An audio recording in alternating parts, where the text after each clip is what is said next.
Thunder Bay, northern Ontario, a forgotten speck of land, barely visible on maritime charts. Jake Morrison's calloused hands gripped the rusty shovel as rain pelted his back.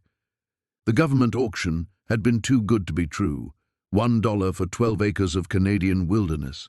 His creditors were circling like vultures back home, and this island seemed like his only refuge. But Jake wasn't just any broke tradesman.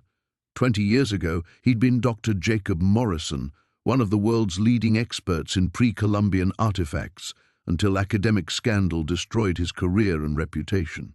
Now, as his shovel struck something metallic 3 feet down, every instinct from his buried past screamed that this wasn't ordinary junk.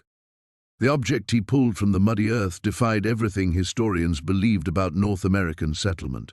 Carbon dating would later prove it was over 2,000 years old, crafted by a civilization that supposedly never existed on this continent. Within hours of his discovery going public, black SUVs appeared on the mainland shore, and Jake realized he'd stumbled onto something people would kill to possess. What ancient secret had been buried on his island for 2 millennia?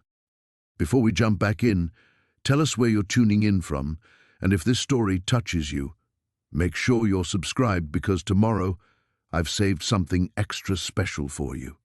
The metallic clang still echoed in Jake's ears as he knelt in the churned mud, rain streaming down his face.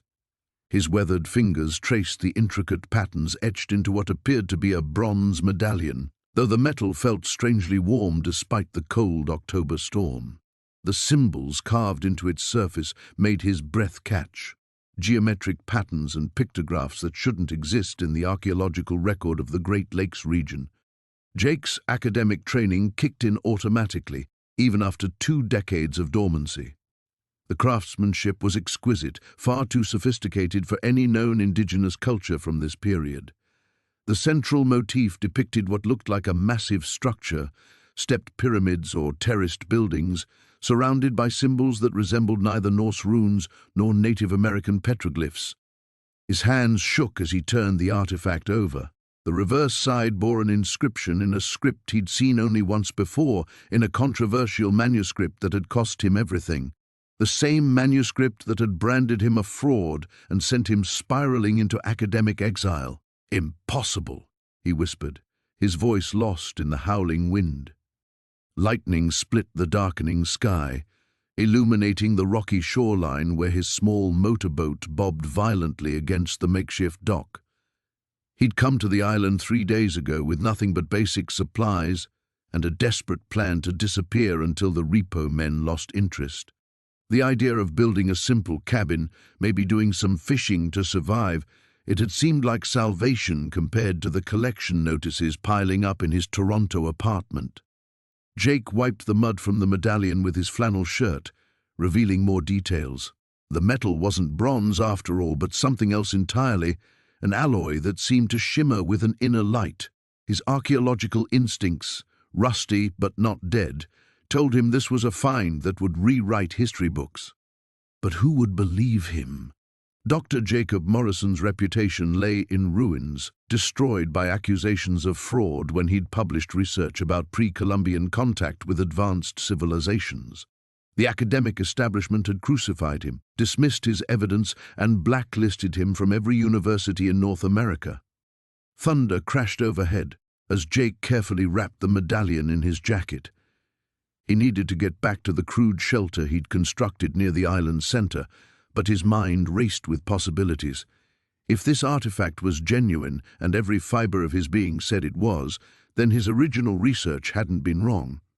The evidence he'd presented 20 years ago, the evidence that had ruined him, might have been vindicated by this single find. The implications staggered him. A sophisticated civilization in the Great Lakes region 2 millennia ago meant everything scholars understood about pre-Columbian North America was incomplete, possibly fundamentally wrong. Jake's pulse quickened as he imagined the headlines, the validation, the restoration of his reputation. But first, he needed to document everything properly. His old camera was back at the shelter, wrapped in plastic to protect it from the weather. He had to photograph the find site, take measurements, record GPS coordinates, all the methodical work that separated real archaeology from treasure hunting. Jake struggled to his feet, clutching the wrapped medallion against his chest. The storm was worsening, turning the island's rocky soil into treacherous mud. He began the careful trek back to his camp, mind buzzing with scientific excitement he hadn't felt in 20 years. Behind him, the excavation site filled slowly with rainwater, obscuring the precise location where the artifact had rested for 2,000 years. Jake didn't notice the shadowy figure watching from the tree line, or the small device that had been tracking his movements since he'd arrived on the island. His academic exile was about to end, but his real troubles were just beginning. The ferry's engine coughed to life at dawn, belching black smoke into the grey October sky. Jake stood at the stern, watching the mainland shrink into a hazy line as Captain Henley navigated through choppy waters toward what was now, incredibly, his island. Jake gripped his duffel bag tighter.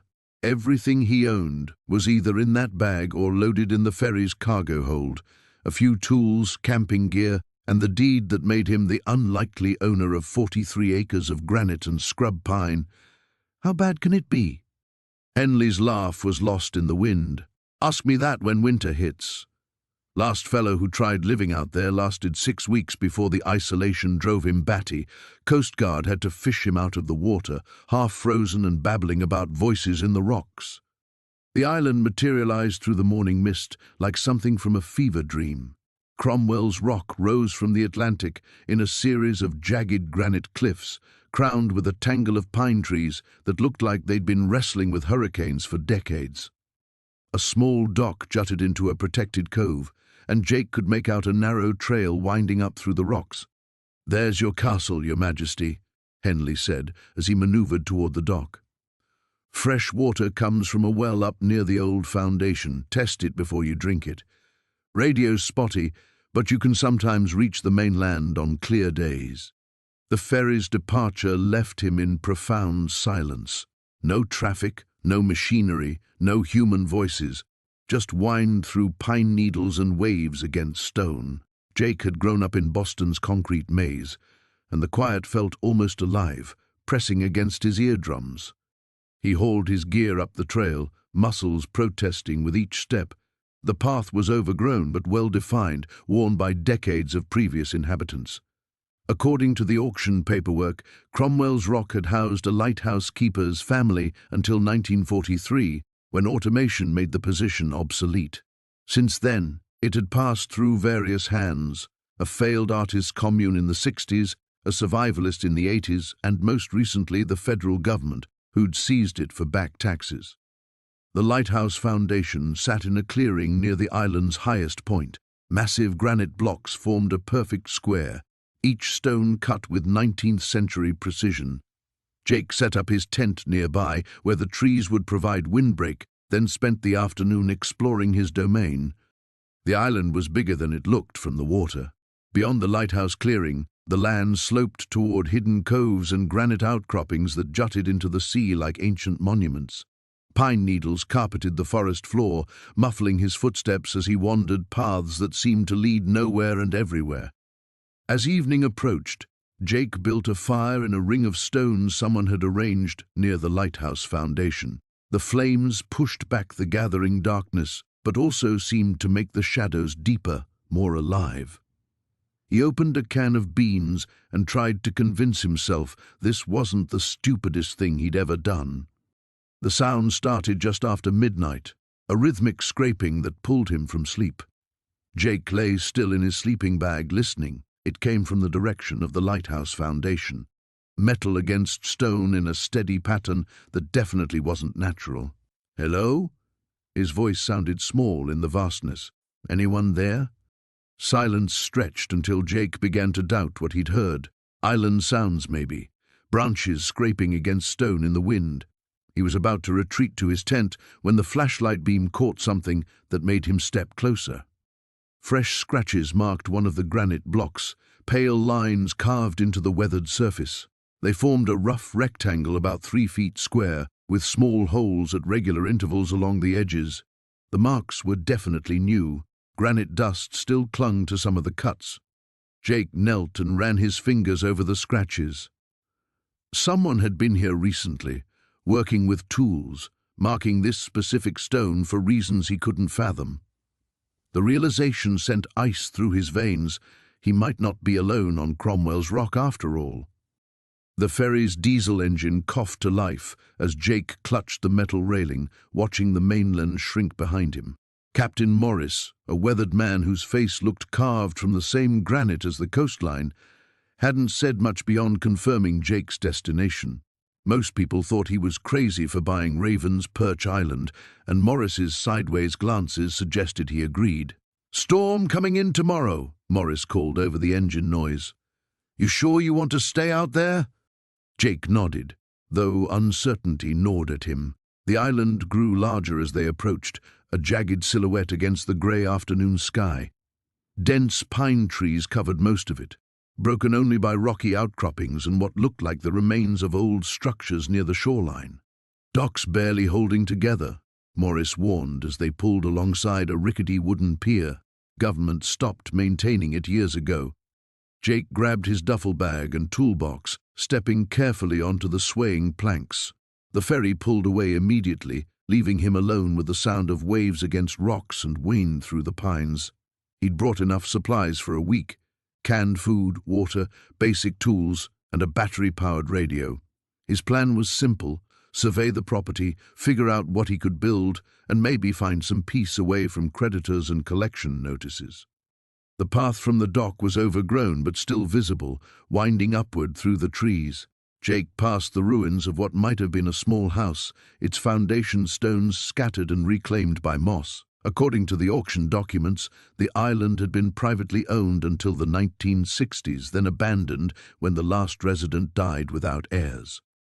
He set up camp in a clearing near the island's center, where the trees thinned enough to allow some sunlight. The tent went up easily, and he arranged his supplies on a fallen log that would serve as a makeshift table. By evening, he'd walked most of the island's perimeter, maybe 2 miles total, and found several spots where a small cabin might work. That night, lying in his sleeping bag, Jake listened to unfamiliar sounds. Waves crashed rhythmically below, but there were other noises: creaking trees, small animals moving through underbrush, and something else he couldn't identify. A low humming that seemed to come from beneath the ground itself. Morning brought clear skies and his first real look at the island in daylight. Jake started at the highest point, planning to work his way down while mapping potential building sites. The soil was thin here, mostly rock and pine needles, but he wanted to understand the lay of the land before making any decisions. He was measuring a relatively flat area when his boot caught on something buried in the earth. Kneeling down, Jake brushed away leaves and dirt, expecting to find a root or stone. Instead, his fingers touched something smooth and artificial, metal or ceramic, definitely man-made. Curious now, he retrieved a small shovel from his pack and carefully excavated around the object. What emerged made him sit back on his heels in surprise. It was a disc about 8 inches across, made of what looked like tarnished silver or some similar metal. Intricate symbols covered its surface. Not letters he recognized, but geometric patterns that seemed to flow into each other with mathematical precision. Jake turned the disc over, finding more symbols on the reverse side. These were different, more angular, almost like circuitry etched in metal.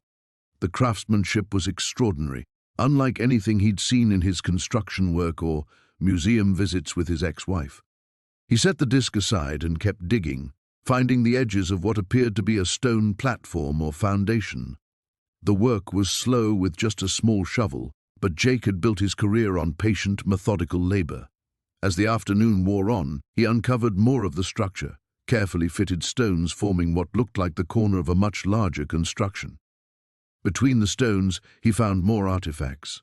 Small metal objects shaped like tools, but serving no purpose he could understand. Pieces of the same strange metal as the disc, some formed into spirals, others into geometric solids that hurt his eyes to look at directly. Each item was covered in those flowing symbols, and each felt somehow wrong in his hands, not heavy or light as expected, but weighted in ways that defied physics. By sunset, Jake had cleared an area about 6 feet square, revealing what was clearly the corner of a deliberately constructed platform. The stonework was ancient but sophisticated, fitted together without mortar in a technique he'd seen in documentaries about pre-Columbian architecture. But this felt older, more alien in its precision. He sat surrounded by his finds as darkness fell, trying to make sense of what he'd discovered. The island's auction listing had mentioned no archaeological significance. Government surveys should have detected something this substantial. Yet here it was, buried just inches below the surface, waiting for someone curious enough to dig. The humming sound returned with the darkness, definitely coming from beneath the stone platform. Jake placed his hand on the ancient blocks and felt a subtle vibration, as if something deep underground was slowly awakening. The ferry's engine coughed to life as Jake watched the mainland shrink into a grey line on the horizon.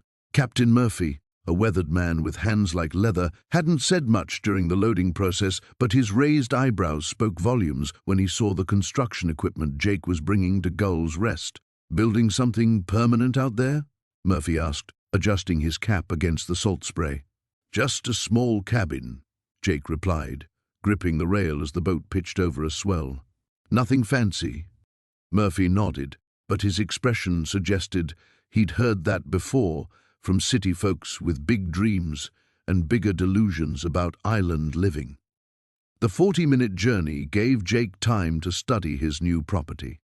Gull's Rest rose from the Atlantic like a sleeping giant's shoulder, its northern cliffs dropping straight into churning water, while the southern shore offered a more forgiving rocky beach. Scrub brush and stunted pines covered most of the 20-acre island, with what looked like the ruins of an old lighthouse perched on the highest point. When was that? Oh, 15 years ago maybe. Hermit type. Coast Guard found him one winter, froze solid in his shack. Murphy spat over the side. Island's got a way of testing folks. As they approached the dock, if the collection of rotting planks could be called that, Jake felt his first stab of buyer's remorse. The pier looked like it might collapse under the weight of his equipment, and the path leading inland was choked with thorny undergrowth. "You sure about this?" Murphy asked as they began unloading. "I could turn around, take you back to the mainland, call it a sightseeing trip." Jake hefted a bag of cement mix onto his shoulder, feeling the familiar burn in his muscles. "I'm sure." It took 2 hours to ferry everything from the boat to solid ground. Murphy helped without complaint, though Jake caught him shaking his head more than once. When the last piece of equipment was safely on shore, the captain handed Jake a business card. "Radio's in the old lighthouse, if it still works. Otherwise, I run supplies out to the lobstermen every Tuesday and Friday. Wave a red flag from the dock if you need pickup. White flag if you just need supplies." "What if I don't have any flags?" Murphy's grin was grim. "Then you better hope that radio works." The ferry's departure left Jake in a silence so complete it felt like a physical presence. No traffic hum, no neighbor's television, no construction noise from nearby job sites, just wind through the pines and waves against rock. For the first time in months, he felt his shoulders relax. The old hermit shack sat in a clearing about a quarter-mile from the dock, its walls still standing but the roof mostly caved in. Jake poked around the ruins, finding rusted tools, moldy books, and a kitchen table that might be salvageable with some work. Kessler had lived simply, that was certain. Jake spent the rest of daylight setting up a basic camp near the ruins. He'd brought a heavy-duty tent and camp stove, planning to rough it until he could get a proper foundation poured. The rocky soil would make digging challenging, but he'd dealt with worse. As the sun set, painting the sky in shades of orange and purple, Jake sat on a boulder and ate a can of beans while planning his next moves. First priority was clearing a level spot for the cabin. He'd found a good location on the island's southern slope, protected from the worst winds but with a clear view of the sea. The darkness that settled over Gull's Rest was absolute. No light pollution, no street lamps, nothing but stars scattered across a velvet sky like scattered diamonds. Jake had never seen the Milky Way so clearly, stretching from horizon to horizon in a ghostly arc. He was zipping up the tent when he heard it, a low rumbling sound that seemed to come from beneath his feet. Jake froze, listening. The sound came again, like distant thunder, but the sky was clear. An earthquake? But the ground wasn't shaking. The rumbling faded, leaving only the constant whisper of waves. Jake waited several minutes, but the sound didn't return, probably just the island settling, or waves in some hidden cave system. Rocky coasts were honeycombed with caverns and blowholes. Still, as he lay in his sleeping bag listening to the unfamiliar sounds of his new home, Jake couldn't shake the feeling that something was moving beneath the island. Something large and restless, disturbed by his arrival. He told himself it was just imagination, the product of too much stress and too little sleep over the past months. Tomorrow he'd start building, start creating something solid and permanent on this isolated rock. Whatever sounds the island made in the dark, he'd learn to live with them. Jake's hands trembled as he photographed the skeleton from every angle, the camera flash illuminating details that seemed to defy everything he knew about history. The elongated skull, the unusual bone density, the intricate metal artifacts scattered around the remains. None of it made sense according to conventional archaeology. He'd been documenting for over an hour when the sound of an approaching boat engine cut through the island's silence. Jake's blood turned to ice. Nobody knew he was here. Nobody should be coming to this godforsaken rock in the middle of nowhere. Scrambling out of the excavation pit, he grabbed his tools and camera, quickly covering the dig site with the tarp he'd brought. The engine sound grew louder, definitely heading his way. Through the sparse tree line, he caught glimpses of white hull cutting through the grey water. Jake sprinted toward his own small motorboat, but realized with growing panic that whoever was approaching would see it moored at the narrow beach. There was nowhere to hide the evidence of his presence. Instead, he ducked behind a cluster of weathered boulders near the shoreline, clutching his camera bag to his chest. The approaching vessel was a sleek cabin cruiser, far more expensive than anything a casual fisherman would own. As it drew closer, Jake could make out two figures on deck, a tall man in a dark jacket and a shorter, stockier companion. Neither looked like tourists. The boat's engine cut to idle as they approached the beach. Jake pressed himself lower behind the rocks, grateful for the overcast sky that kept the afternoon light dim. "There's his boat," the tall man called out, his voice carrying clearly across the water. "Morrison's definitely here." Jake's stomach dropped. They knew his name. They'd come looking for him specifically. "Spread out when we get to shore," the second man replied, his accent thick and unfamiliar. "He can't have gone far on this rock pile."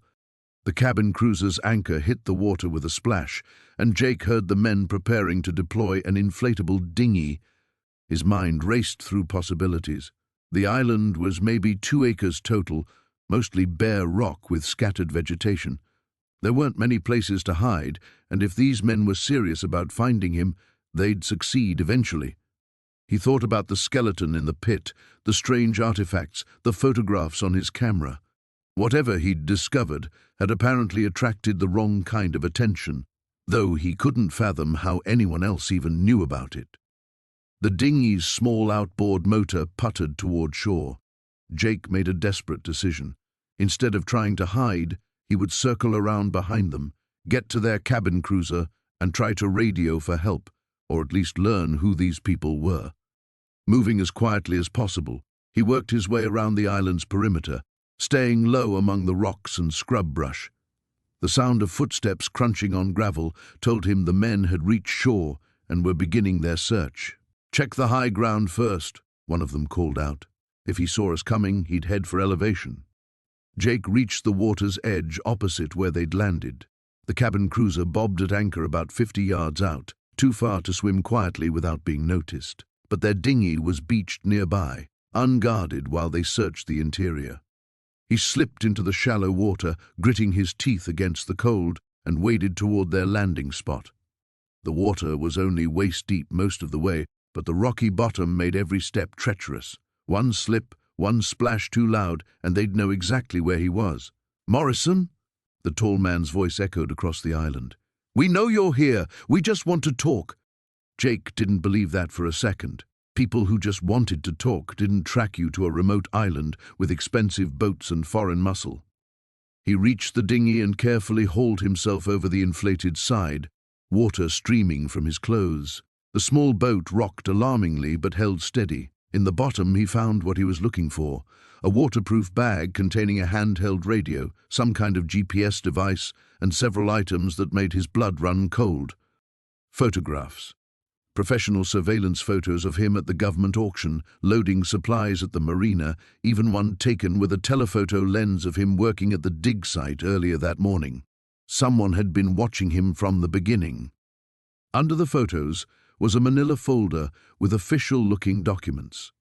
Jake's hands shook as he opened it, revealing pages of text in multiple languages. He could only read the English portions, but what he saw made him understand just how much danger he was in. The documents referenced archaeological security protocols and artifact recovery operations.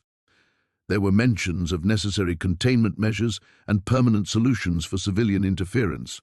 A shout from the island snapped his attention back to immediate danger. They'd found his dig site. The satellite phone's shrill ring cut through the morning air like a blade. Jake fumbled for the device, nearly dropping his coffee mug in the process. The caller ID showed a number he didn't recognize, but given his current circumstances, every unknown call felt like a potential threat. "Morrison here," he answered cautiously. "Mr. Morrison, this is Dr. Elena Vasquez from the Smithsonian Institution. I believe we need to talk." Jake's blood ran cold. The photographs he'd sent to the university 3 days ago had apparently made their way through academic circles faster than he'd anticipated. "I'm listening.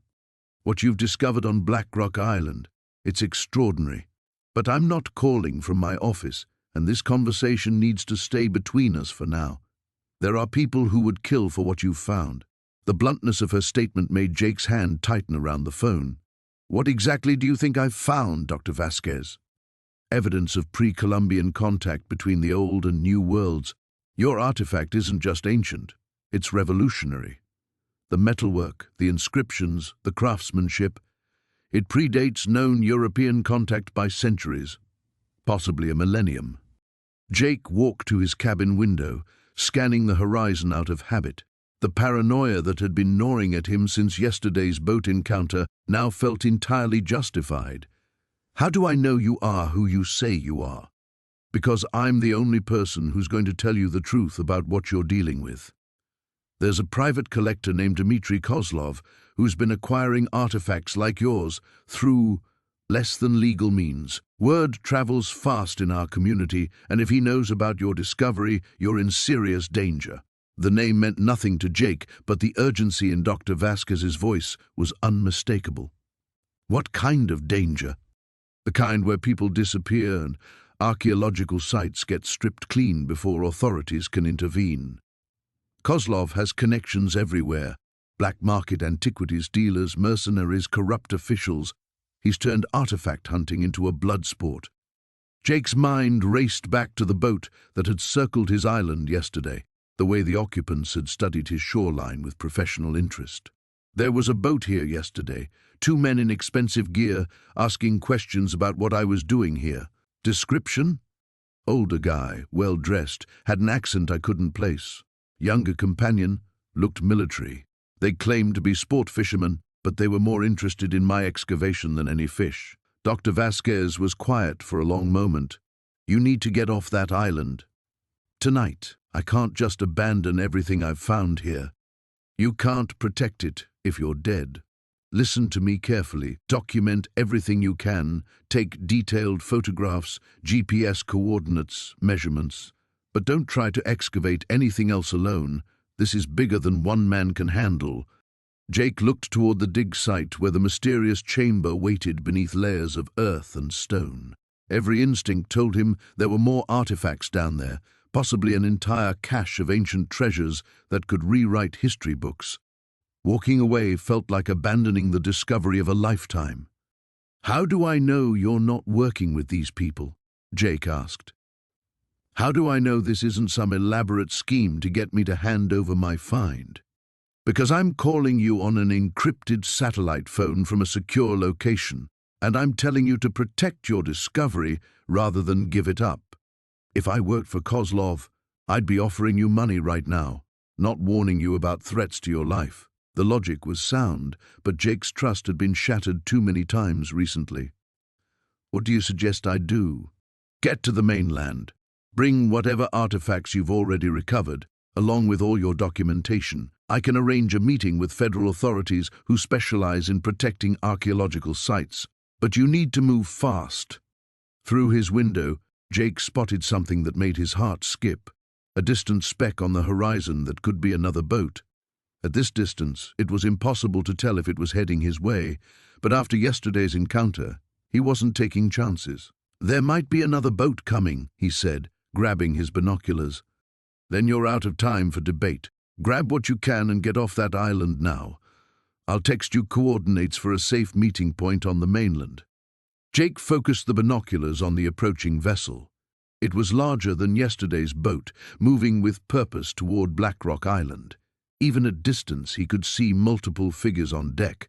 "They're coming back," he said grimly. "And they brought friends."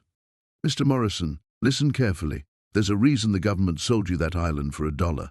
They wanted someone to find what's buried there, but they couldn't excavate it themselves without raising questions.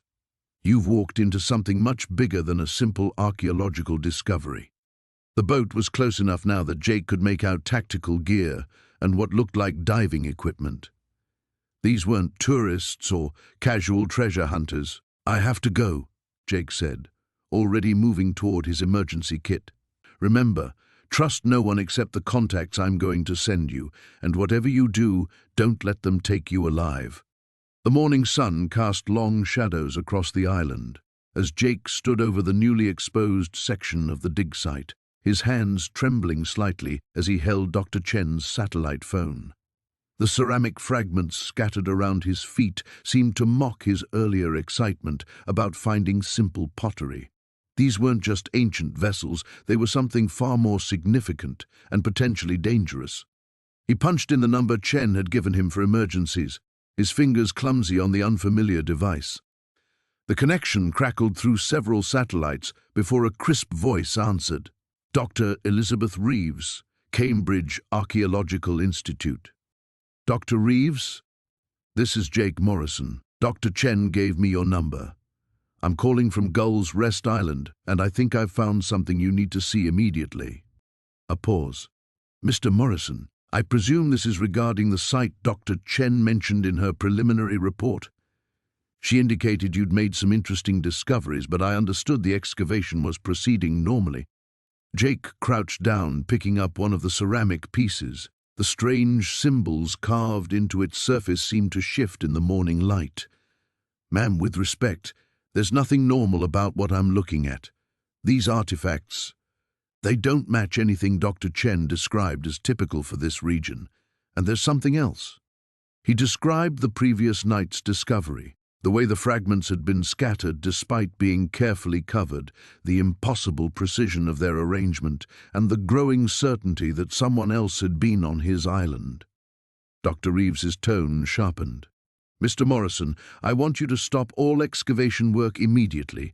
Don't touch anything else, don't move any artifacts, and whatever you do, don't discuss these findings with anyone else. I'll be on the next flight to Nova Scotia." "But Dr. Chen said..." "Dr. Chen is missing." The words hit Jake like a physical blow. He nearly dropped the phone. "What do you mean, missing?" "She never returned to the university yesterday. Her rental car was found abandoned at Halifax Airport, but there's no record of her boarding any flight. The local authorities are treating it as a missing persons case, but given the timing and your discoveries..." Jake's mouth went dry. He scanned the horizon, suddenly feeling exposed on the small island. "You think this is connected to what we found?" "I think you're in danger, Mr. Morrison. These symbols you've described, they match artifacts that have appeared sporadically over the past century. always associated with unexplained disappearances or deaths. We call them the Carthaginian fragments, though we're not certain of their actual origin. Carthaginian, like ancient Mediterranean? That's what we thought initially, but carbon dating has been inconsistent. Some fragments test as genuinely ancient, others appear to be elaborate forgeries. But the pattern remains the same. Wherever they surface, people vanish. Jake felt sweat beading on his forehead despite the cool morning air. So, what am I supposed to do? I'm stuck out here until the supply boat comes tomorrow. Stay exactly where you are. Don't use any lights after dark, and keep that phone with you at all times. I'm contacting the Coast Guard to arrange an emergency pickup. As if summoned by her words, Jake heard the distant rumble of an engine. He turned toward the sound, expecting to see a Coast Guard vessel on the horizon. Instead, a sleek black speedboat was cutting through the waves directly toward his island, moving far too fast for a casual approach. Dr. Reeves, someone's coming. A black boat. And they're not slowing down. Get off the beach. Now. Find somewhere to hide and keep this line open. Jake grabbed his jacket and sprinted toward the island's interior, his boots slipping on the loose stones. Behind him, he could hear the boat's engine growing louder, then suddenly cutting to silence. The sound of voices carried across the water, at least two men speaking in what sounded like a foreign language. He ducked behind a cluster of wind-bent trees near the center of the island, breathing hard. Through the sparse vegetation, he could see two figures in dark clothing moving with military precision toward his campsite. One carried what looked like a metal detector, while the other held something that definitely wasn't archaeological equipment. "They're here," he whispered into the phone. "Two men, armed, and they're heading straight for the dig site. Can you see their faces? Any identifying marks on their boat or clothing?" Jake risked a closer look. The men had reached his excavation area and were examining the scattered artifacts with obvious familiarity. The taller one spoke into a radio, his words too distant to make out clearly. "They know what they're looking for," Jake whispered. "This isn't random. They've done this before. Mr. Morrison, listen very carefully. Whatever those artifacts are, they're worth killing for. People have been tracking them for decades, and you've stumbled into something much bigger than a simple archaeological find. You need to—" The satellite phone suddenly went dead. Jake stared at the blank screen, his heart hammering against his ribs. Through the trees he could see the two men spreading out, beginning a systematic search of the island. One was heading directly toward his hiding spot. He was trapped, alone, with nowhere to run but the cold Atlantic waters surrounding his $1 island that had just become his potential grave. The sat phone's shrill ring cut through the morning silence like a blade. Jake fumbled for the device, his hands still shaking from the previous night's encounter. The caller ID showed a number he didn't recognize. Morrison. "Mr. Morrison, this is Director Sarah Chen from the National Archaeological Institute. I believe you have something that belongs to the scientific community." Jake's blood ran cold. He hadn't contacted any archaeological institutes. "I'm sorry, who is this exactly?" "We've been monitoring unusual electromagnetic signatures from your location. Our satellites detected energy patterns consistent with pre-Columbian artifacts of significant historical value. I'm calling to arrange immediate extraction." The line crackled with static, but Jake caught the underlying threat in her tone. "How did you get this number?" "Mr. Morrison, you're in possession of materials that could rewrite human history. This isn't a request. It's a matter of national security. We have a team en route to your location." Jake ended the call and immediately dialed Marcus. The phone rang endlessly before going to voicemail. His stomach twisted as he realized the silence from his friend wasn't coincidental. Moving quickly, he gathered the remaining artifacts from their hiding place beneath the cabin floorboards. The metal objects seemed to pulse with that same ethereal energy, their surfaces warm despite the cool morning air. Whatever these things were, they'd attracted attention from people with resources and authority he couldn't compete with. The distant rumble of helicopter rotors confirmed his worst fears. Through the cabin window, Jake spotted a black aircraft approaching from the mainland, moving with military precision. Behind it, two smaller helicopters flanked the formation like mechanical vultures. Jake stuffed the artifacts into a waterproof duffel bag and bolted from the cabin. The island's rocky terrain offered limited hiding spots, but he knew every crevice and cave from weeks of exploration. The old mine shaft where he'd first discovered the artifacts might buy him time. The helicopters touched down on the island's largest clearing as Jake scrambled down the treacherous path toward the excavation site. Through gaps in the trees, he glimpsed figures in tactical gear spreading out in coordinated search patterns. These weren't archaeologists. They moved like soldiers. His foot caught a loose stone, sending him tumbling down the rocky slope. The duffel bag flew from his grasp, artifacts scattering across the ground with metallic chimes that seemed impossibly loud. As he gathered them frantically, one of the devices activated at his touch. The world around Jake shifted. The forest flickered like a damaged television screen, overlaying ghostly images of structures that didn't belong. Massive stone pyramids rose from the earth where trees should be. Figures in flowing robes moved through the phantom landscape, their faces obscured by shadow, but their movements purposeful and urgent. A woman's voice echoed in his mind, speaking words in a language he didn't understand yet somehow comprehended. She was warning him about something coming, something that had been sleeping but was now awakening. The vision showed him pathways through the island he'd never seen before, hidden passages that ran beneath the bedrock like veins of silver. The device went silent, and reality snapped back into focus.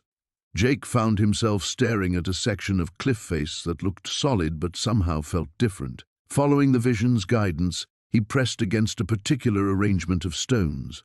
They shifted inward, revealing a narrow passage that descended into darkness. Voices echoed from above. His pursuers were closing in. Jake squeezed through the hidden entrance, pulling the stone door closed behind him. The passage was barely wide enough for his shoulders, carved from living rock with tool marks that looked impossibly ancient. Emergency lights built into the walls flickered to life as he moved deeper, responding to his presence with technology that shouldn't exist in a place this old. The tunnel sloped downward at a steady angle, leading toward what he hoped was another exit. Behind him, the sound of machinery suggested his pursuers had found the entrance. Heavy equipment scraped against stone as they forced their way in. Jake quickened his pace, the artifact's weight pulling at his shoulder as he navigated the twisting passage. The tunnel opened into a vast underground chamber that took his breath away. Crystalline formations covered the walls, pulsing with the same energy signature as the artifacts. In the center of the space stood a circular platform covered in symbols that matched those on the metal devices. More importantly, Jake could see natural light filtering in from the far side of the chamber, another way out. As he crossed the chamber, the platform responded to the artifact's proximity. The symbols blazed to life, projecting holographic images into the air above.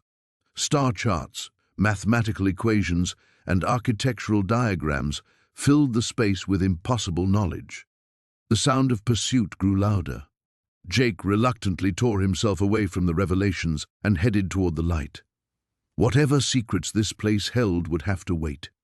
Right now, survival was all that mattered. The exit led to a sea cave at the island's base, waves lapping at a natural harbor, hidden from aerial view. Moored to a rocky outcrop was a small motorboat, left by previous visitors or perhaps placed there by the same ancient intelligence that had built this sanctuary.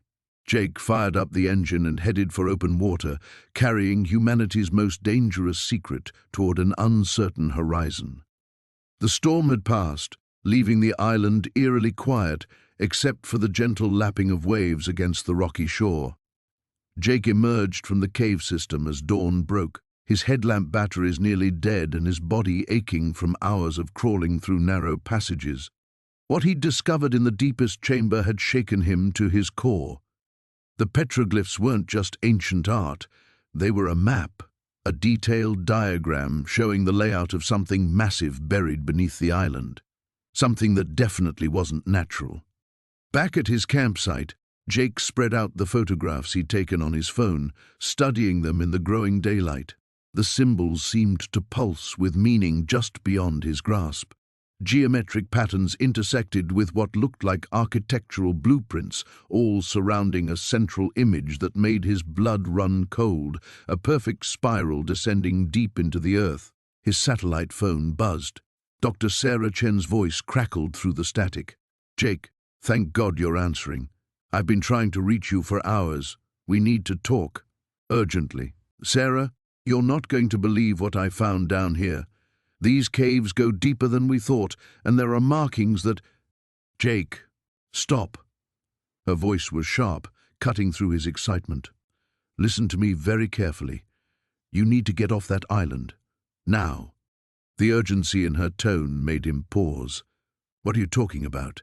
This discovery could be the find of the century. These petroglyphs show some kind of structure that— The government classified your dig site this morning. As of 6 a.m., Ravens Point is officially a restricted zone under the Archaeological Protection Act. No one gets in or out without federal clearance." Jake felt the world tilt beneath his feet. "That's impossible. I own this island. I have the deed. Ownership doesn't matter when national security is involved. Jake, there are boats heading your way, military vessels. Whatever you found down there, it's bigger than either of us imagined." Through his binoculars, Jake scanned the horizon, and his heart sank. 3 dark shapes were cutting through the morning mist, moving fast toward the island. Even from a distance, he could make out their military profiles. "How long do I have?" he asked, already moving toward his tent to pack essentials. "Maybe 30 minutes. Jake, before you run, I need you to listen. I've been digging into the island's history. Ravens Point wasn't always uninhabited. During World War II, it was a classified research station, Project Hollow Earth." Jake's blood chilled. He'd heard whispers of that program, a secret military initiative that had supposedly been buried after the war. What kind of research? "The files are heavily redacted, but from what I can piece together, they were investigating anomalous geological formations, looking for underground complexes that might have strategic value. The project was shut down suddenly in 1943 after what the reports call an incident."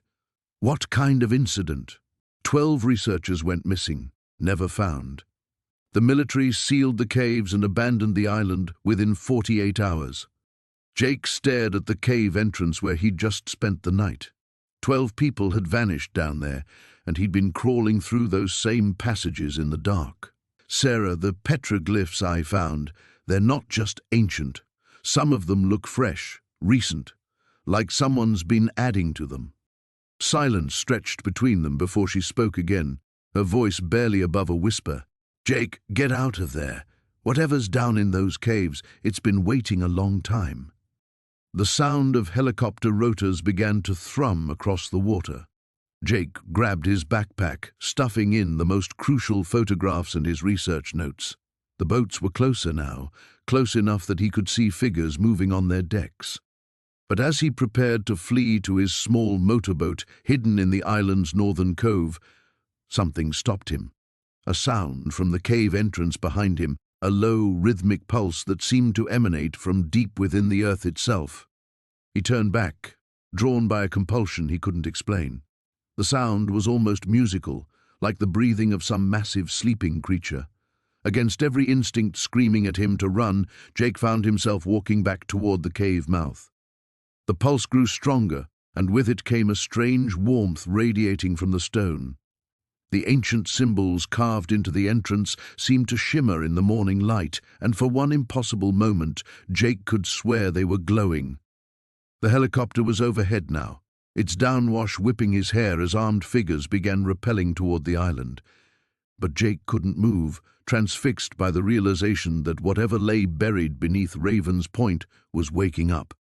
The pulse from the caves synchronized with his heartbeat, and in that moment of connection, images flooded his mind, vast chambers filled with technology that defied understanding, corridors that stretched impossibly deep into the earth, and something ancient and patient waiting in the darkness below.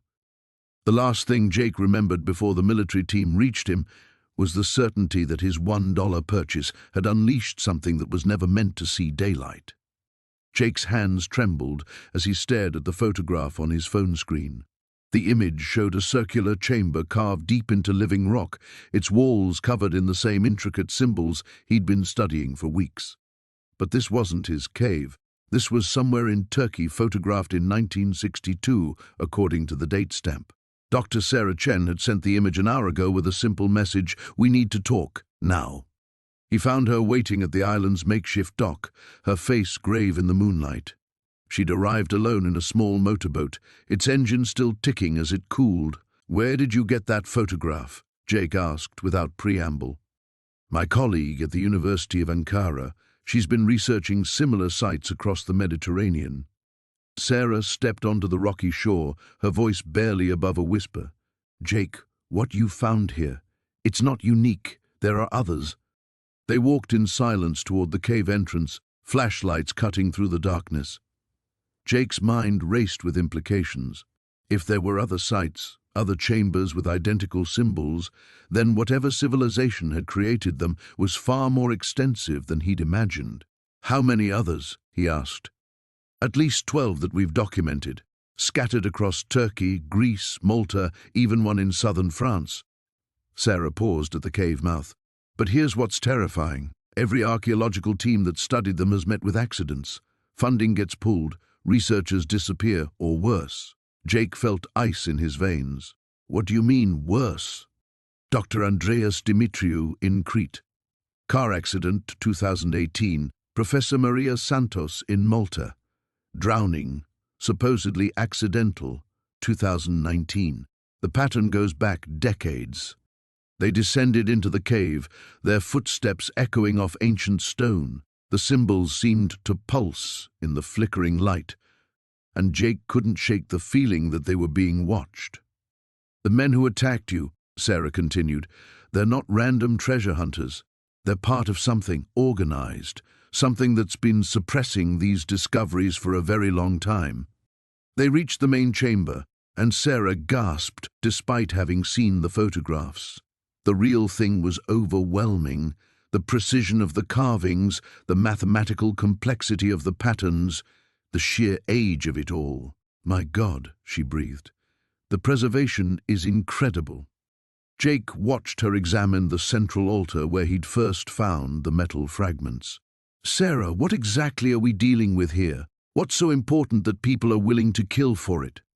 She traced one of the symbols with her finger, her expression thoughtful. "I think these sites are part of a network, some kind of ancient communication system or astronomical calendar that predates known civilization by thousands of years. If proven, it would rewrite human history. And someone doesn't want that to happen." "Exactly." Sarah turned to face him. "There are powerful interests that profit from maintaining the current historical narrative. Archaeological discoveries that challenge established timelines threaten more than just academic careers. They threaten entire industries, religious institutions, political structures." A sound echoed from the tunnel behind them, the scrape of boot on stone. Jake grabbed Sarah's arm, pulling her toward the back of the chamber, where a narrow passage led deeper into the island's heart. "This way," he whispered, extinguishing his flashlight. They moved through the darkness by touch, Sarah close behind him as they navigated the winding passage. Behind them, voices echoed in the main chamber, at least 3 men speaking in hushed tones. "They found the boat," Jake realized. "They know you're here." The passage opened into a smaller chamber Jake had discovered just days before. Ancient air vents carved into the rock provided minimal ventilation but no escape route. They were trapped. Sarah pulled out her phone, but there was no signal this deep underground.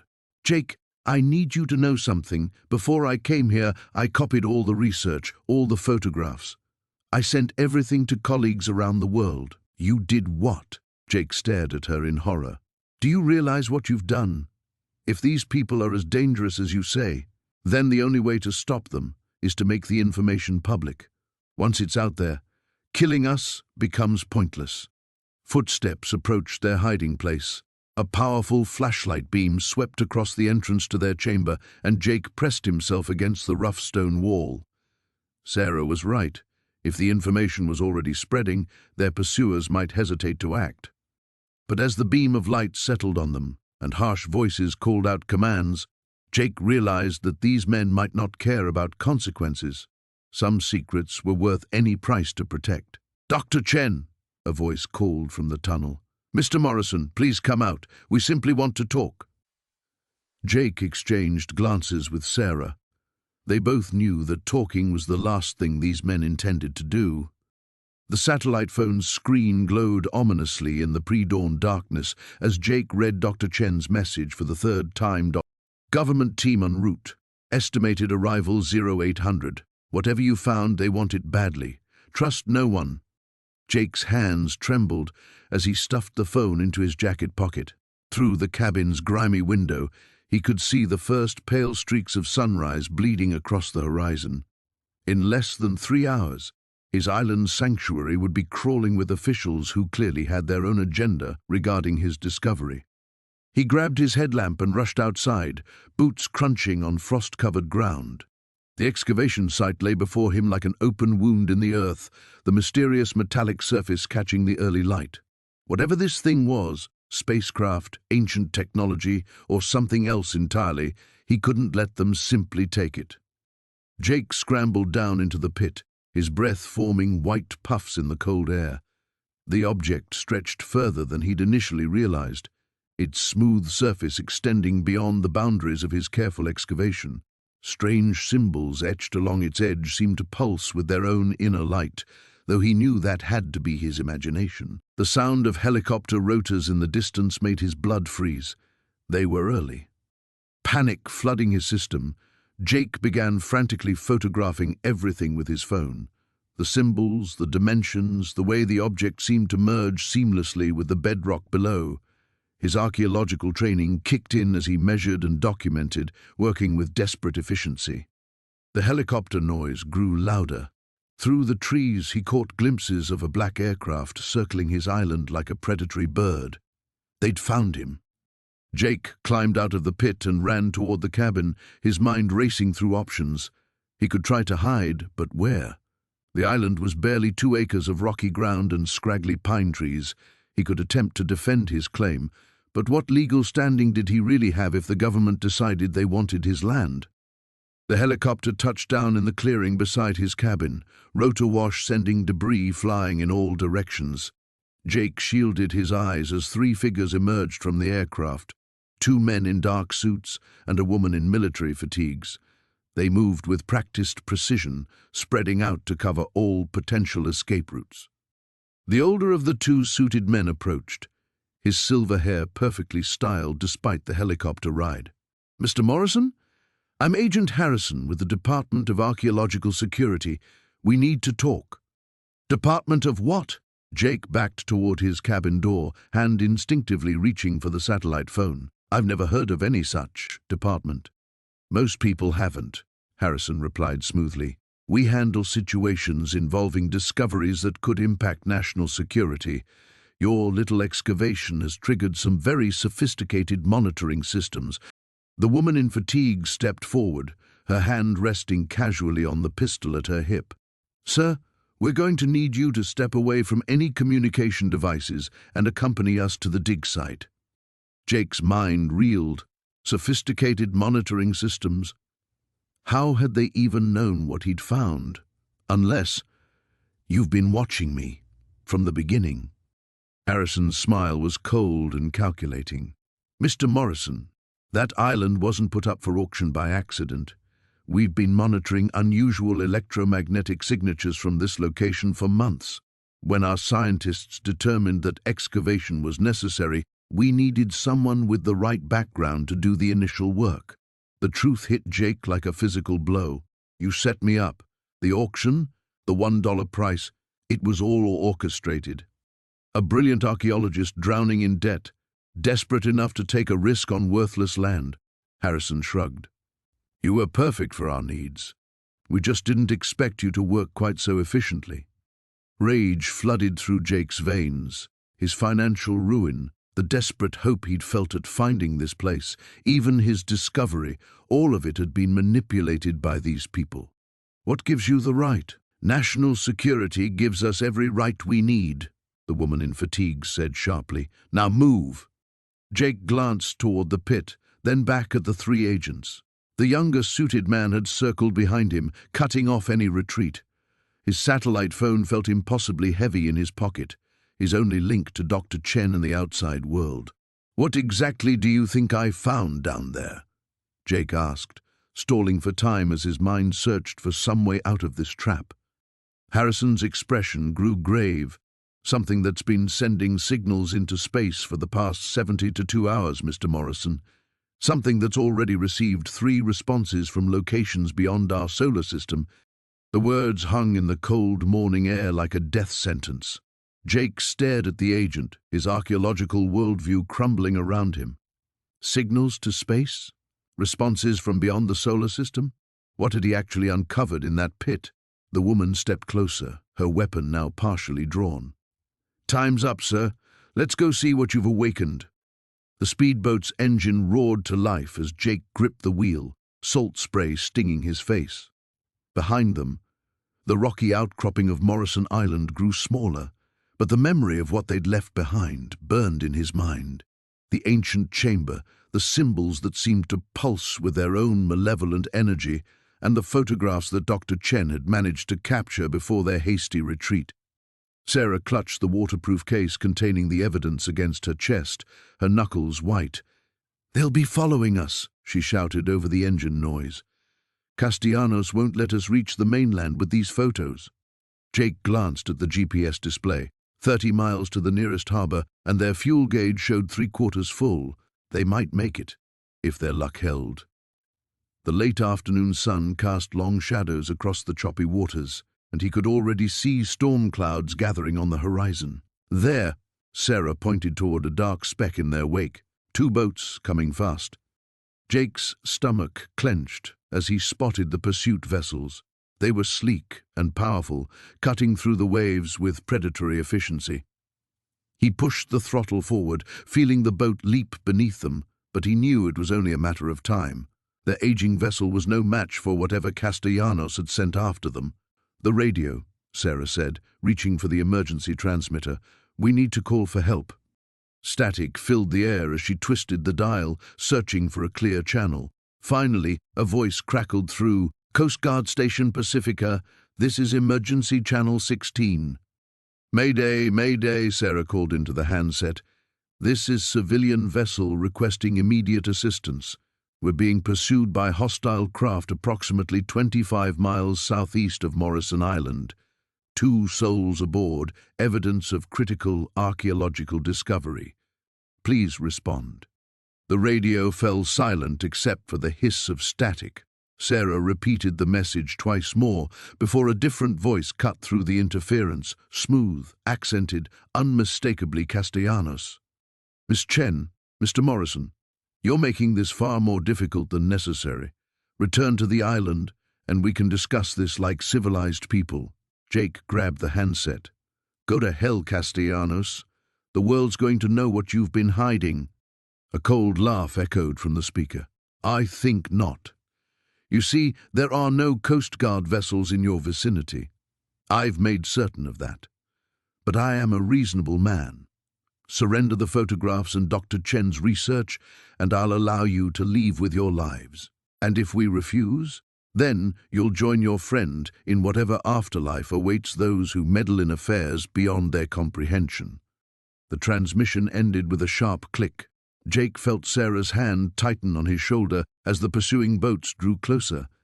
He could make out figures on their decks now, and the glint of metal that might have been weapons. "Jake, look." Sarah pointed ahead to where a dense fog bank was rolling in from the west. "If we can reach that before they catch us." He didn't need her to finish the thought. The fog would provide cover, but it would also make navigation treacherous. Still, it was their only chance. Jake angled the boat toward the wall of grey mist, pushing the engine to its limits. The first boat was less than 200 yards behind them when they plunged into the fog. Instantly, the world disappeared into a suffocating grey blanket. Jake cut the engine to quarter speed, the sudden quiet almost deafening after the roar of their escape. "They'll have radar," Sarah whispered, as if speaking too loudly might give away their position. "Maybe, but this fog is thick as soup. Even radar has limits." Jake strained his ears, listening for the sound of approaching engines. There, off to starboard, the low rumble of a powerful motor moving slowly through the mist.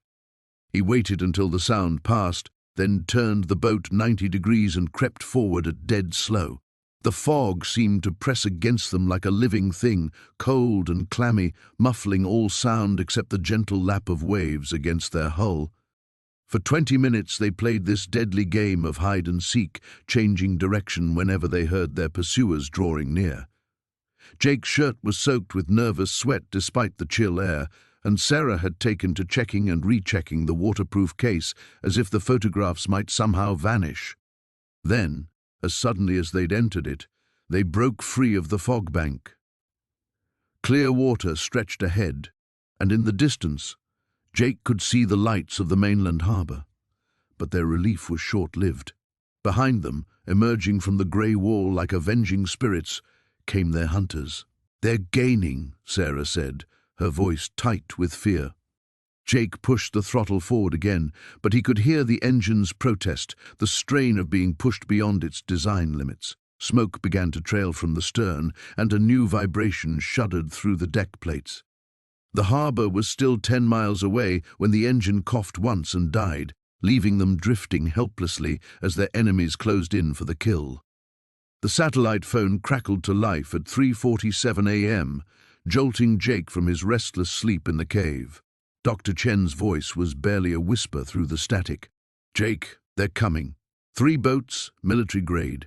ETA 20 minutes. Jake's blood turned to ice.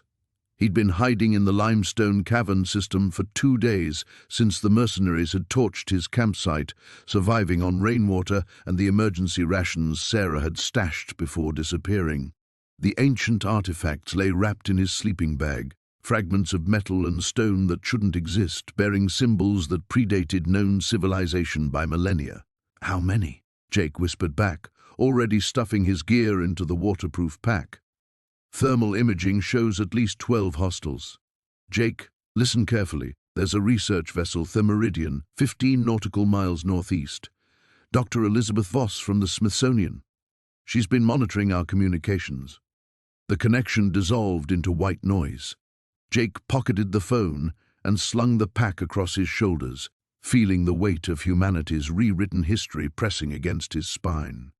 The cave system had 3 exits, but if they had thermal imaging, nowhere would stay hidden for long. He emerged from the eastern mouth of the cave as the first searchlights swept across the water. The island's jagged coastline offered minimal cover, just weathered granite and hardy scrub brush that barely reached his knees. The boats moved with military precision, engines barely audible as they approached from different vectors. Jake's mind raced through his options. The hidden Zodiac he'd salvaged from his destroyed camp lay camouflaged beneath driftwood in a narrow inlet 200 yards south, but the route required crossing open ground that would leave him exposed for at least 3 minutes, an eternity under thermal surveillance. The distinctive whir of rotors echoed across the water. A helicopter, running dark, swept in from the west. Jake pressed himself against the granite face, cursing silently. They weren't taking chances this time. A memory surfaced from his demolition training, the network of old mining tunnels that honeycombed the island's northern face. Dangerous, partially collapsed, but they might provide a route to the water that would mask his heat signature. Jake began moving, staying low, using every shadow and depression in the landscape. The first boots hit the beach as he reached the tunnel entrance. Voices carried on the night air, professional and clipped. These weren't treasure hunters or amateur mercenaries. This was a military operation with resources that spoke of government involvement. Thermals picking up residual heat from the cave system. Team Alpha, breach and clear. Team Beta, establish a perimeter. Nobody leaves this island. Jake squeezed into the tunnel, grateful for his lean build. The passage reeked of stagnant water and decay, and his flashlight revealed timber supports that had rotted decades ago.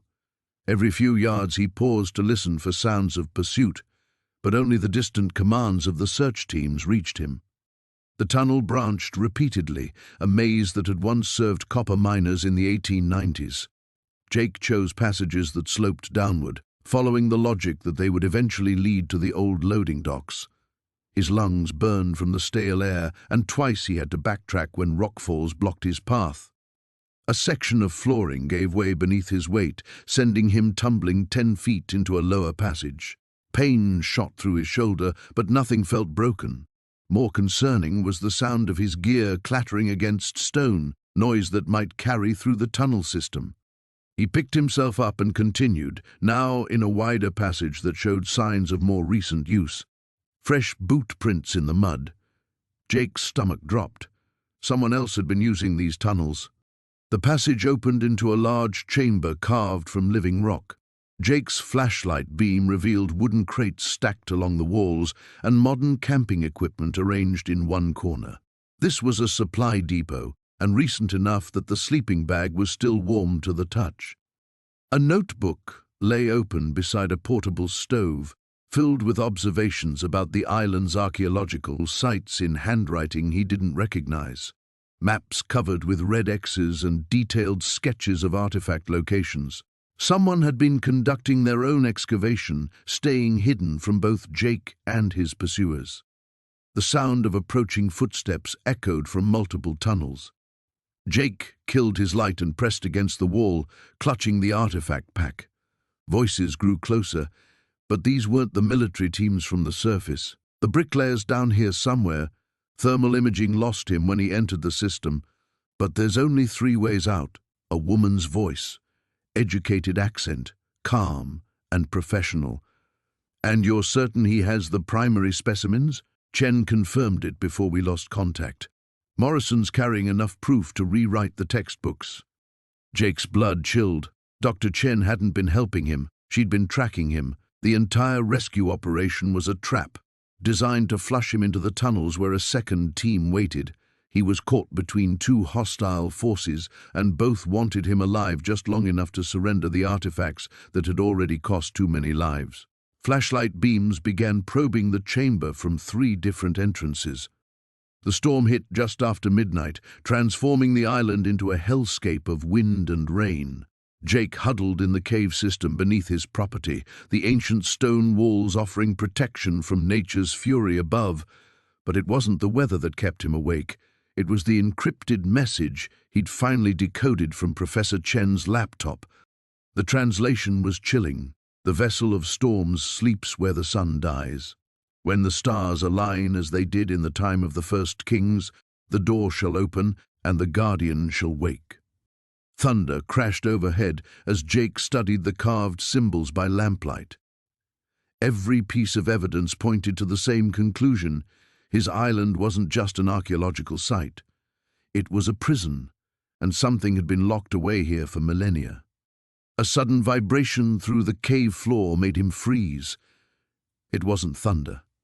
The tremor came from deep underground, rhythmic and deliberate, like a massive heartbeat. Jake pressed his ear to the stone wall and felt the pulsing grow stronger. Whatever lay deeper in these tunnels was responding to the storm. He grabbed his gear and pushed deeper into the cave system, following passages that Dr. Voss's team had only partially explored. The walls here were different, smoother, covered in intricate carvings that seemed to writhe in his lamplight. The air grew thick with a metallic taste that made his tongue tingle. Another tremor shook the passage, stronger this time. Loose stones rained down as Jake pressed forward, driven by a mixture of terror and fascination. The tunnel opened into a vast underground chamber, and he stopped dead in his tracks.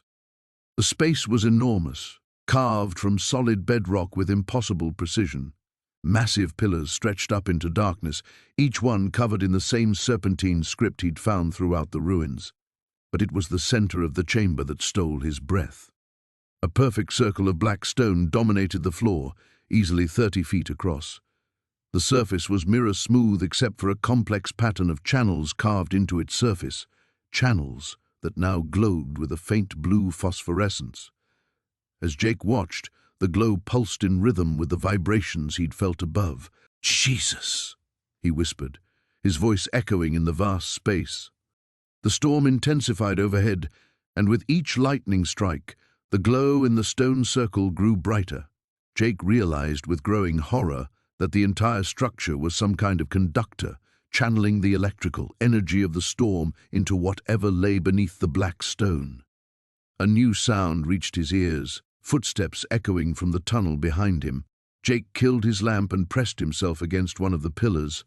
Flashlight beams swept the chamber as figures emerged from the passage.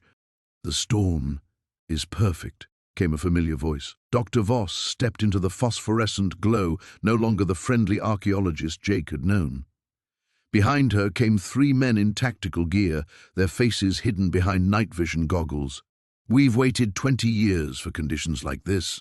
Jake's blood ran cold. Voss hadn't been trying to study the site, she'd been waiting for the right moment to activate it. "The ritual circle is responding beautifully," one of her companions said, his accent thick and Eastern European. The ancient calculations were precise. "When the storm peaks, the barrier will weaken enough for us to break through." Voss knelt beside the glowing stone, pulling out what looked like a ceremonial dagger. The blade gleamed with the same blue phosphorescence as the carved channels. 3,000 years our order has guarded this secret. Tonight we reclaim what was stolen from us. Jake's mind raced. The secret organization that Brennan had mentioned, they weren't trying to keep the island's secrets buried, they were trying to unleash them. And somehow Dr. Voss was one of them. Lightning crashed directly overhead, and the entire chamber blazed with blue light. The stone circle began to crack along the carved channels, and something stirred beneath the surface. Jake felt a presence pressing against his mind, vast, ancient, and utterly malevolent. The cracks widened, and tendrils of darkness began seeping through the gaps. Not shadow, but something that seemed to absorb light itself.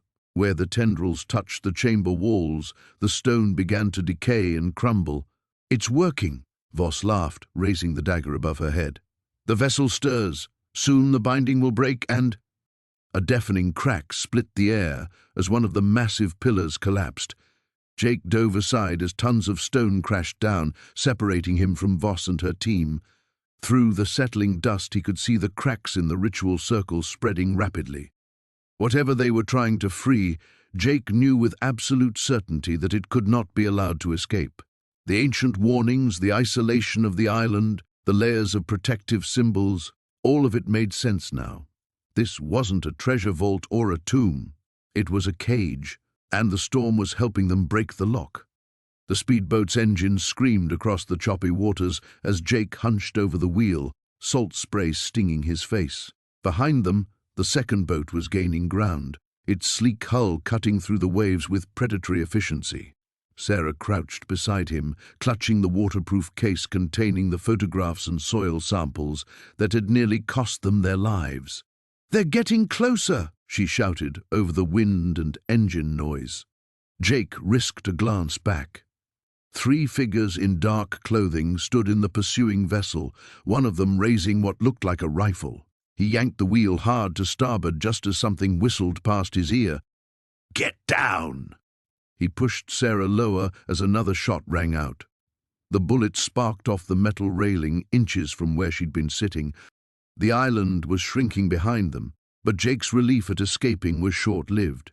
Their fuel gauge showed less than a quarter tank, and the mainland was still 20 miles away. Worse, their pursuer's boat was clearly faster and better equipped.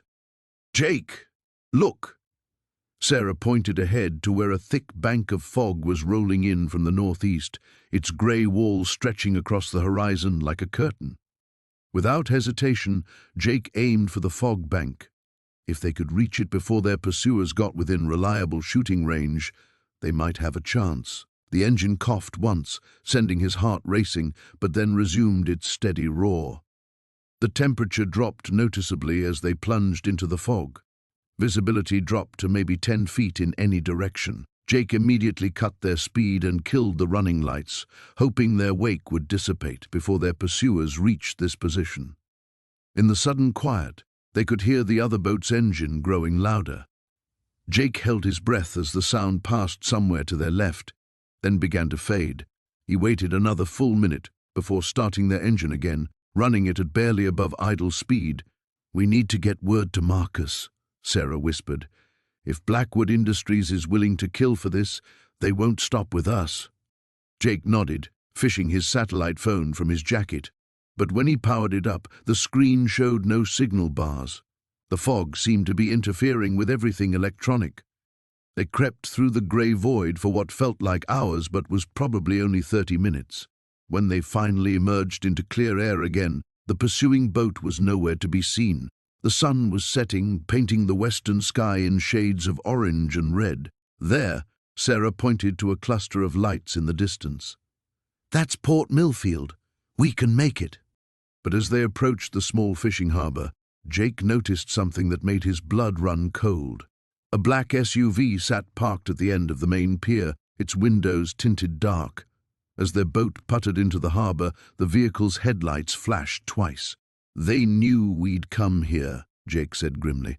"Probably figured we'd head for the nearest port." "The harbour master's office," Sarah suggested, pointing to a small building with lit windows. "There'll be people there." They tied off at a slip as far from the main pier as possible, but Jake could see figures moving near the SUV. At least 3 people had gotten out and were walking purposefully toward the harbour. "This way."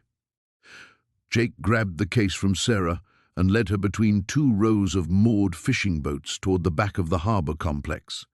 They needed to reach the harbour master's office without being seen, then hopefully convince someone to call the authorities. But as they rounded the corner of a boat shed, a figure stepped out of the shadows ahead of them. Jake recognized the man immediately. It was the same operative who'd been searching his cabin back on the island. "Mr. Morrison, Miss Chen. I think you have something that belongs to my employer." Jake pushed Sarah behind him, his mind racing through their options. They were trapped between the harbour and the approaching operatives. "Funny thing about ownership," Jake replied, surprised by how steady his voice sounded. "Last I checked, what's buried on my island belongs to me." The man smiled coldly. "Your island, perhaps. But some discoveries transcend individual property rights. Surely you understand the implications of what you've found." "I understand that people are willing to commit murder to keep it secret." "Not murder, Mr. Morrison. Damage control. There are larger forces at work here than you can possibly comprehend." Behind them, Jake could hear footsteps on the wooden pier. They were running out of time. But then Sarah's hand touched his arm, and she whispered something that made him look up at the boat shed beside them. A rusty fire escape ladder ran up the building's side to the roof. If they could reach it without being shot, they might be able to get across the rooftops to the main street beyond. The operative was still talking, apparently confident that his backup would arrive any moment. Jake caught Sarah's eye, counted silently to 3, then hurled the case as hard as he could at the man's head while diving for the ladder. The helicopter's rotors churned the morning air as Jake pressed his face against the small window, watching Morrison Island grow larger below. 3 weeks had passed since he'd escaped the consortium's compound, 3 weeks of hiding in safe houses while Dr. Chen and her team worked frantically to decode the alien technology they'd salvaged. Now he was returning to where it all began, but this time he wasn't alone. "Landing zone looks clear," shouted Agent Martinez over the rotor noise. The FBI had finally taken Jake's story seriously after Chen presented her preliminary findings to a joint task force. The implications were staggering enough to mobilize federal resources. Jake's stomach clenched as familiar landmarks came into view. The cottage, where he'd first dreamed of a simple life, looked tiny from above. The excavation site appeared as dark scars in the earth, partially filled with rainwater that glinted like obsidian mirrors. But it was what lay beneath that mattered now. The pilot sat down on the beach where Jake had once collected driftwood for his evening fires. Those peaceful days felt like someone else's memories. As the rotors wound down, Jake caught sight of movement near the tree line. His blood froze. "We've got company," he called out, pointing toward the shadows between the pines.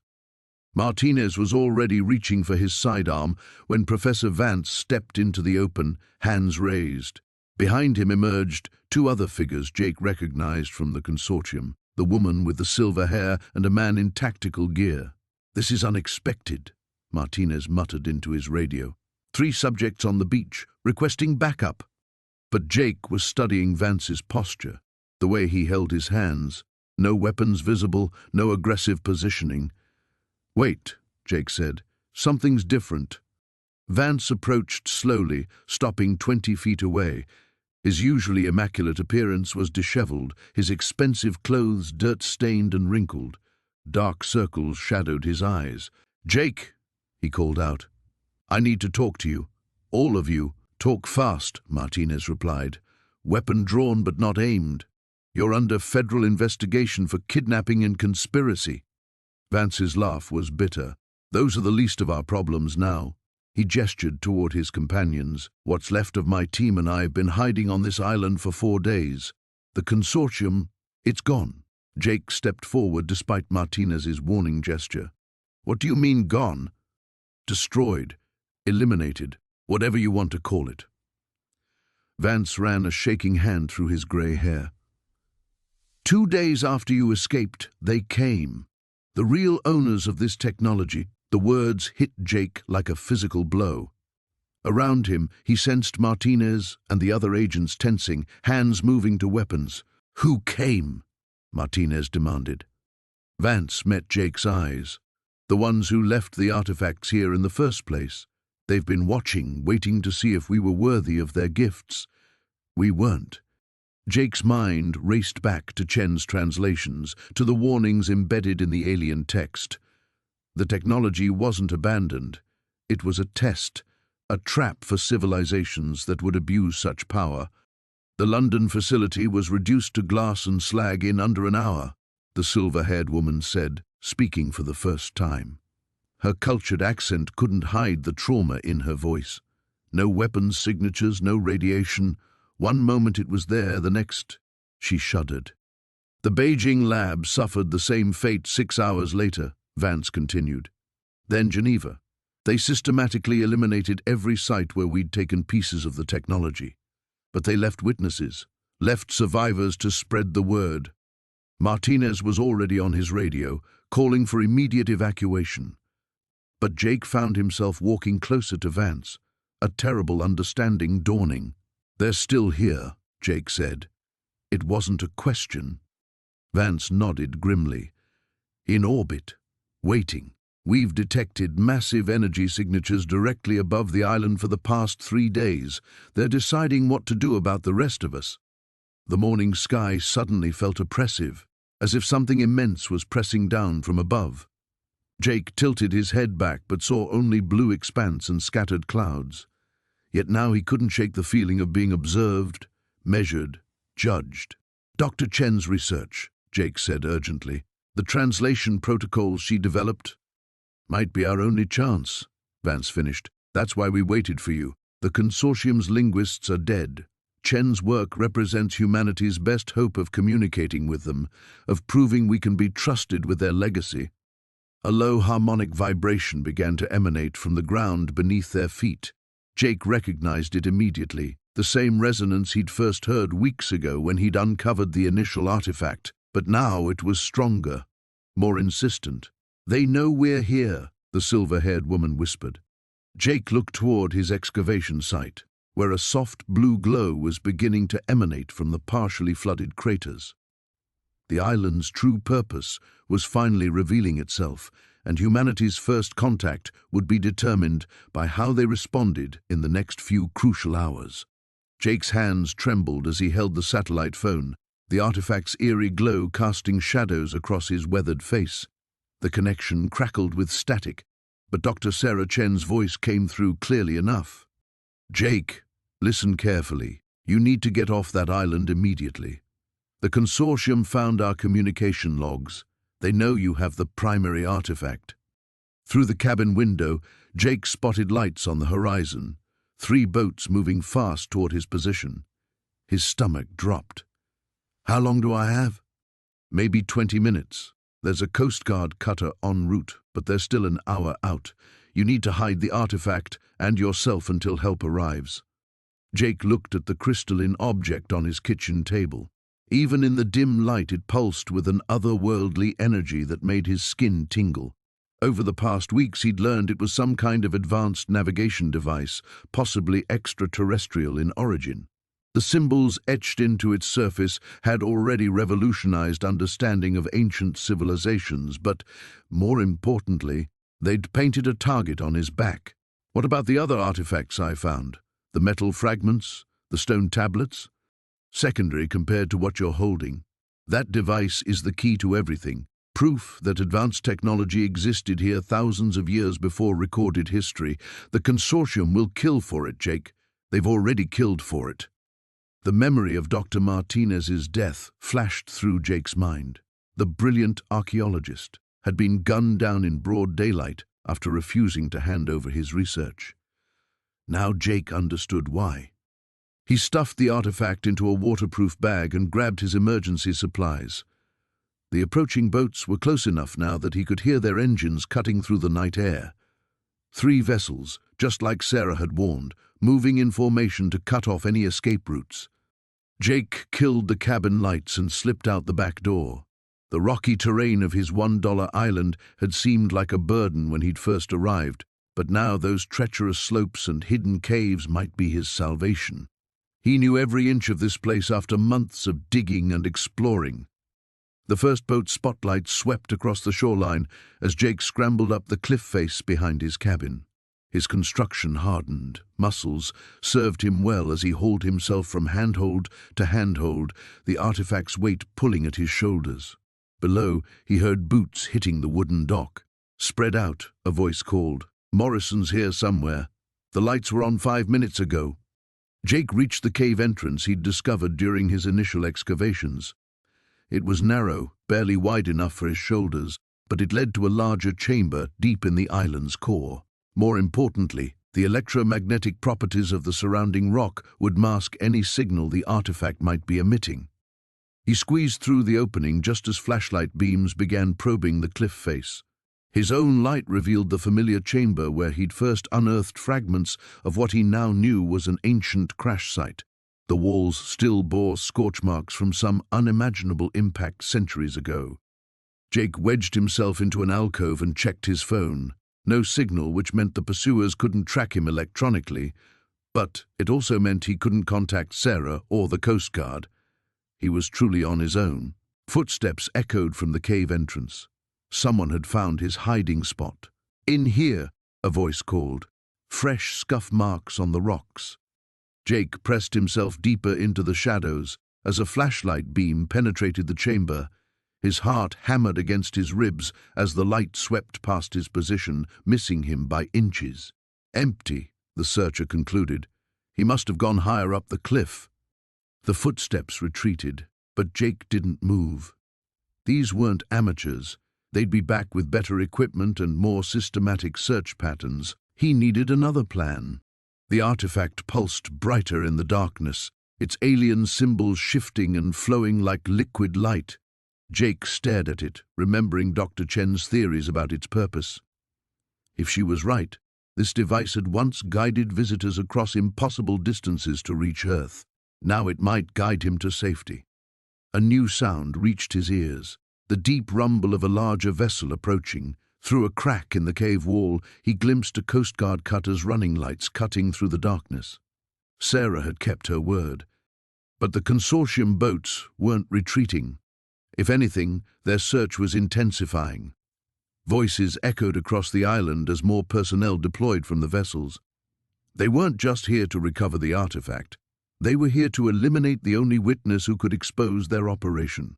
Jake gripped the artifact tighter and made his decision. He couldn't wait for rescue in this cave. The consortium would find him eventually, and when they did, both he and the most important archaeological discovery in human history would disappear forever. He had to reach the Coast Guard cutter, and he had one advantage his pursuers didn't expect. He knew these waters better than anyone. The helicopter's rotors cut through the morning air as Jake pressed his face against the window, watching his island grow larger below. 3 weeks had passed since the confrontation with Blackwood Industries, and the world had changed dramatically.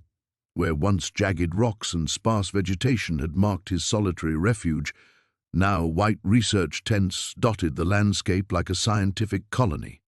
Dr. Sarah Chen sat beside him, her excitement barely contained as she pointed toward the excavation sites. The ground-penetrating radar revealed at least 6 more burial chambers, she said, her voice rising above the engine noise. Jake, what you discovered here is rewriting everything we thought we knew about pre-Columbian maritime cultures. Jake nodded, though part of him still mourned the loss of his simple escape. The media attention had been overwhelming. Reporters camping on the mainland shore, documentary crews requesting interviews, universities offering research partnerships. The $1 island that was supposed to solve his financial problems had become something far more complex.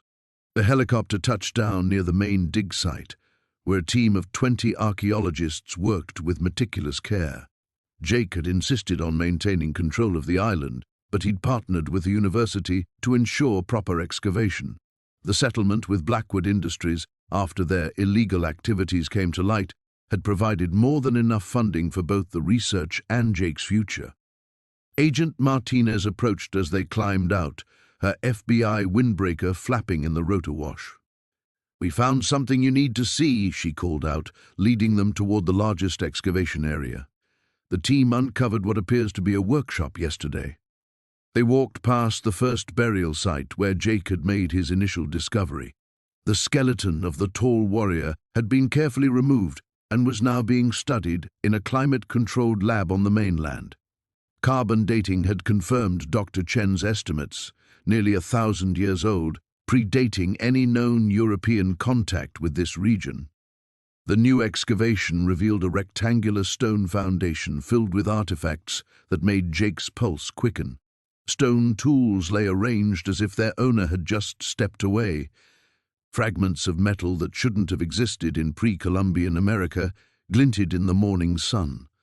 Most remarkably, carved stone tablets covered in the same runic script they'd found in the burial chambers lined one wall. "The implications are staggering," Dr. Chen whispered, kneeling beside the tablets. "These aren't just burial artifacts. This was a living settlement, a workshop where they created tools, recorded information, built their culture. We're looking at evidence of sustained Norse presence in North America centuries before Columbus." Agent Martinez crouched beside a collection of metal fragments. "Our metallurgical analysis confirms these are iron tools, definitely not indigenous to this region during that time period. The Blackwood Industries files we recovered show they knew about this site for months before Jake's discovery went public." Jake picked up a smooth stone tool, feeling its weight in his palm. "How many more sites like this might be out there?" "That's what makes this so important," Dr. Chen replied. "Your island might not be unique. It could be part of a network of settlements we never knew existed. The tablets reference other locations, other islands. We're talking about a complete paradigm shift in American history." The sound of another helicopter approaching drew their attention skyward. Jake recognized the news crew markings and suppressed a sigh. The media attention had been a double-edged sword, bringing necessary funding and protection for the site, but also making his quiet island retreat a thing of the past. "The preservation order is ironclad," Agent Martinez assured him, noting his expression. "No one can touch this site without proper authorization. Your discovery is protected now." As the news helicopter circled overhead, Jake walked to the edge of the excavation and looked out over the water. In the distance, he could see boats filled with curious tourists and amateur treasure hunters hoping to catch a glimpse of the famous island. His simple escape from creditors had become a window into a lost world. Dr. Chen joined him at the water's edge. "Any regrets about that $1 purchase?" Jake considered the question seriously. His old life of debt and uncertainty was gone, replaced by something he'd never expected: purpose. The settlement money had cleared his debts and provided financial security, but more than that, he'd become part of something historically significant. "Ask me again in a few years," he said, watching the archaeologists work with careful precision, "when we know what other secrets this place is hiding." The wind picked up, carrying the salt smell of the ocean and the distant sounds of academic excitement. Jake Morrison had bought an island to escape his problems, but instead had uncovered mysteries that would occupy researchers for decades.